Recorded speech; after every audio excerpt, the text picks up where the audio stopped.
Be seated, but please take out your thinking caps. What is the best Christmas tree you can remember growing up? I mean, our Christmas tree here is very lovely. I know it's artificial because I neglect to water real ones, and they turn brown by Christmas Eve. But what is your favorite tree growing up? What do you remember? Doug, you got a favorite Christmas tree? Not really?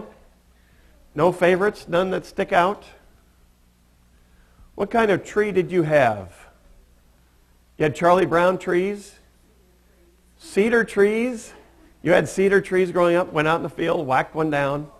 What? Oh, yeah.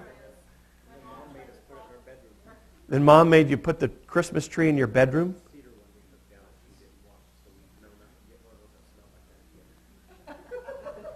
So she would go buy her own, and then you would go out and get one. You just did this once, and she put it in your bedroom so you would smell it the rest of the time. Don, I knew you were a whole lot younger than I am, but I didn't. When you went out for children's practice, I thought that's a little young.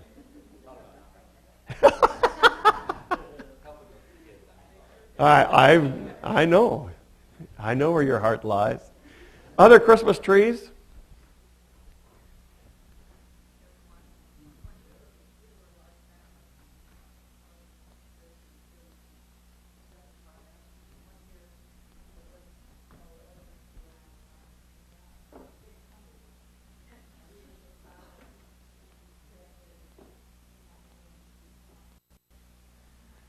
A big tumbleweed decorated with macaroni and popcorn.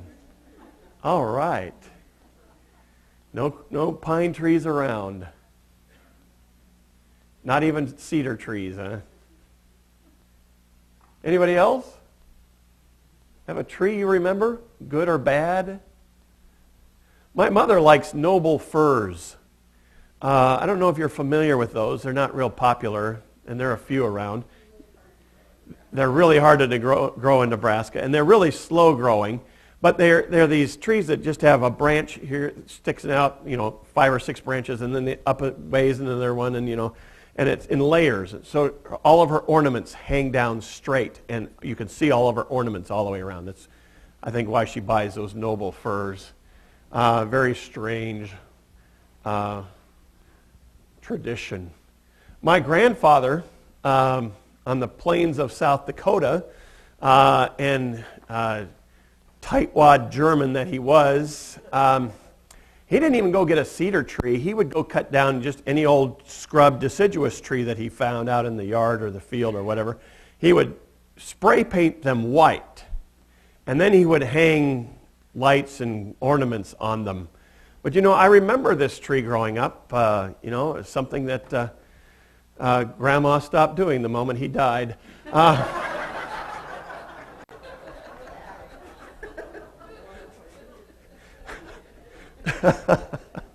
But, I remember those trees. We have trees in our homes from probably as far back as we can remember. Trees are just part of Christmas. Christmas trees, and with Christians celebrating Christmas trees, probably goes back to the 700s. Boniface was a missionary to the Germans, and they were worshiping trees.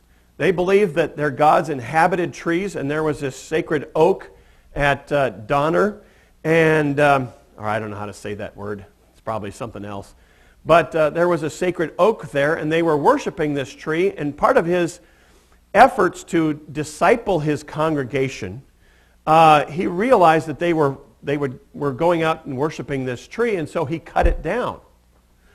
And then he replaced it with a fir tree, and said, instead of worshiping a tree, let's just have this tree as a symbol. It's not something we worship, as a symbol of everlasting life.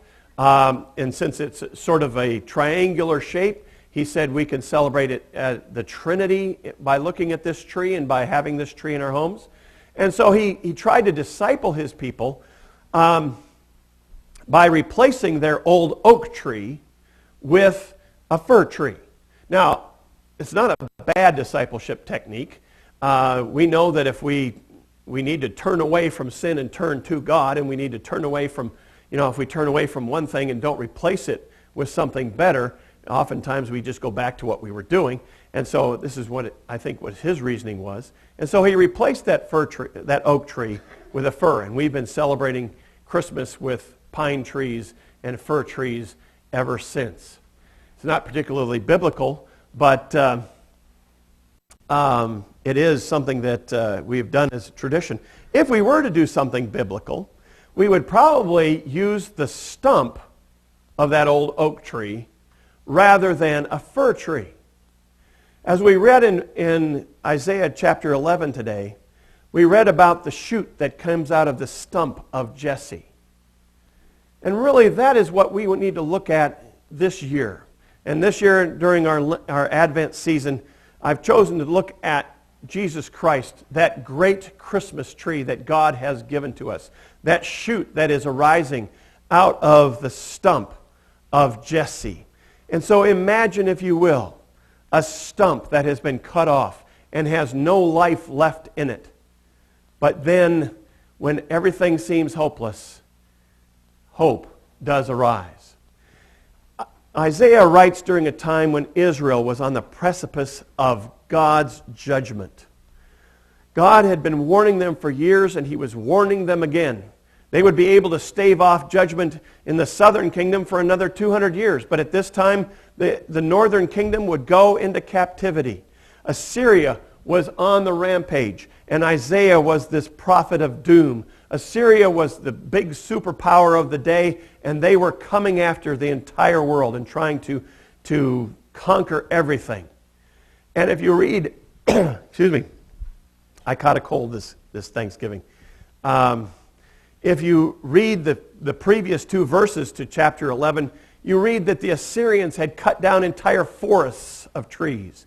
And Isaiah says that they cut down entire peoples. Entire nations have been leveled and flattened and cut down.